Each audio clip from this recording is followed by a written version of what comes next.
안녕하세요. 제가 최근에 한 2주 전에 걸쳐 가지고 제가 연어의 부화장에 다녀오고 연어가 강을 거슬러 올라가는 장면을 많이 올렸는데, 그런 곳 가운데서 제가 얻은 경험들 한두 가지 정리해서 제가 수필 하나 써봤습니다. 그래서 제가 쓴 수필 한번 낭독하려고 하고요. 들어주시면 감사하겠습니다. 다음과 같습니다. 귀향. 연어가 강을 거슬러 올라가는 사진을 찍고 싶은 마음을 몇 년 전부터 갖게 되었습니다. 우연히 인터넷 기사를 통해 제가 살고 있는 곳에서 그리 멀지 않은 곳에 연어가 올라오는 강이 있고 또한 연어 부화장이 있음을 알게 되어 반가웠습니다. 연어가 올라오는 시기가 강수량이 갑자기 증가하는 11월에서 12월까지 경임을 알게 되었고, 그 예상 날짜를 달력에 적어놓고 몇 달을 기다리며 지냈습니다. 드디어 반가운 비가 많이 오게 되었고 물이 연어가 올라올 만큼 불었을 듯하여 사진기와 특별히 망원 렌즈를 챙겨 조사해 두었던 장소에 도착하게 되었습니다. 드디어 강을 거슬러 올라가는 연어들을 보게 되었습니다. 사진 찍기에 좋은 장소를 발견한 것이 기뻐 급히 강 곁으로 다가가 카메라를 설치하고 연어가 뛰어오르는 모습을 한 장 한 장 사진에 담았습니다. 연어가 빠른 속도로 헤엄치다가 갑자기 그 힘을 이용해 높이 뛰어오르는 모습이 멋있게 느껴졌습니다. 연어가 물 위로 뛰어오르는 모습도 보기 좋았지만 빠른 물살을 이겨내며 상류로 거슬러 헤엄쳐 올라가는 모습도 인상적이었습니다. 높은 낙차에서 오는 급류를 이겨내며 좁은 틈을 비집고 여러 번의 실패에도 불구하고 물을 거슬러 올라가 태어난 곳으로 향하는 연어의 모습 속에서 강인한 귀소 본능을 느낄 수 있었습니다. 이렇게 여러 실패를 무릅쓰고 몸을 상하기까지 수고하며 자기가 태어난 곳을 향하여 나아가는 연어들을 보면서 제 삶을 돌아보게 되었습니다. 미국에 유학 와서 정착한 지 이젠 30년의 세월이 흘러 요즘은 제 심령 속에 내재한 고향을 향한 향수가 더 짙어짐을 느끼고 있습니다.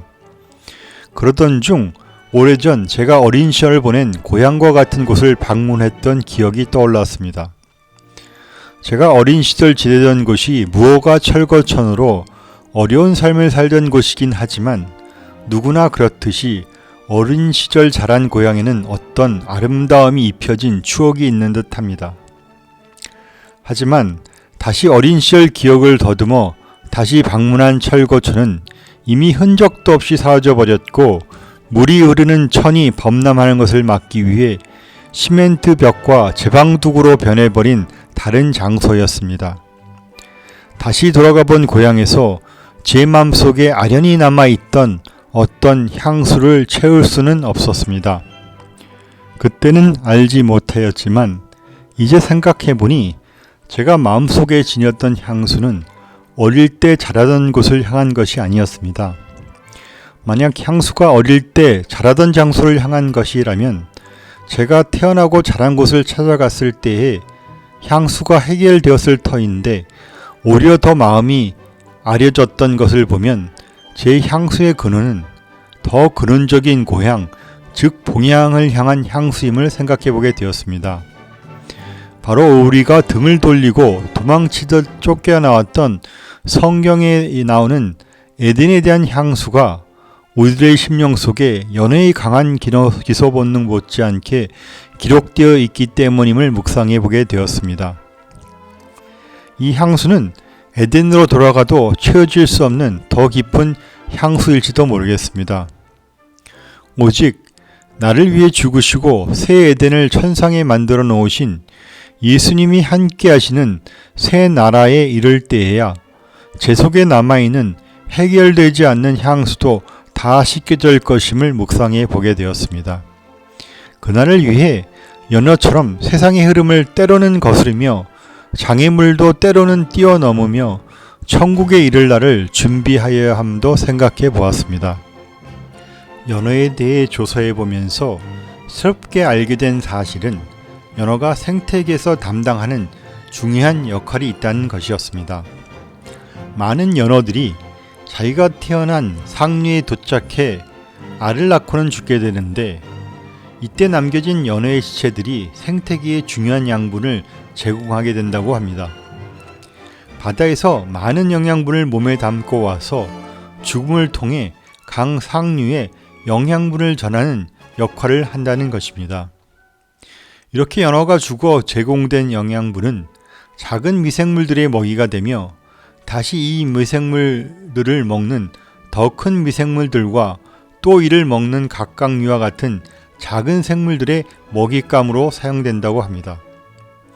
이렇게 생긴 작은 생물들은 연어 치어들과 강상류 생태계에 사는 생물들의 먹잇감으로 사용되어 강상류 생태계를 건강하게 유지하는 역할을 담당하게 됩니다. 이런 연어의 역할 속에서 예수님을 믿는 저의 삶이 담당해야 할 어떤 사명에 대한 지혜가 숨어 있다는 생각도 해보게 되었습니다. 예수님을 믿고 얻은 말씀과 여러 축복의 경험들을 세상의 물살을 이겨내며 저의 자녀들과 혹은 예수님을 알지 못하는 분들에게 전하는 예수님 믿는 사람으로서의 역할이 강상류에 영양분을 전하는 연어의 역할과 유사함이 있음을 묵상해 보았습니다. 강상류에 도달하여도 연어가 죽지 아니하면 그 몸이 다른 생물에 의해 사용될 수 없듯이 예수님을 믿는 저도 저희 자아와 모난 성격들을 죽이지 않으면 자식들에게도 세상에게도 예수님을 필요로 하는 분들에게도 주님의 은혜를 전하지 못하게 됨을 생각해 보았습니다. 더 나아가 이 땅에 사람의 모습으로 오셔서 십자가를 지시고 십자가에 못 박혀 돌아가신 예수님의 희생 속에서 세상을 거스르신 사랑의 수고와 자신의 생명을 주신 완벽한 사랑이 있음을 한 번 더 묵상해 보게 되었습니다. 히브리서 11장 16절 그들이 이제는 더 나은 본향을 사모하니 곧 하늘에 있는 것이라. 이러므로 하나님이 그들의 하나님이라 일컬음 받으심을 부끄러워하지 아니하시고 그들을 위하여 한 성을 예비하셨느니라.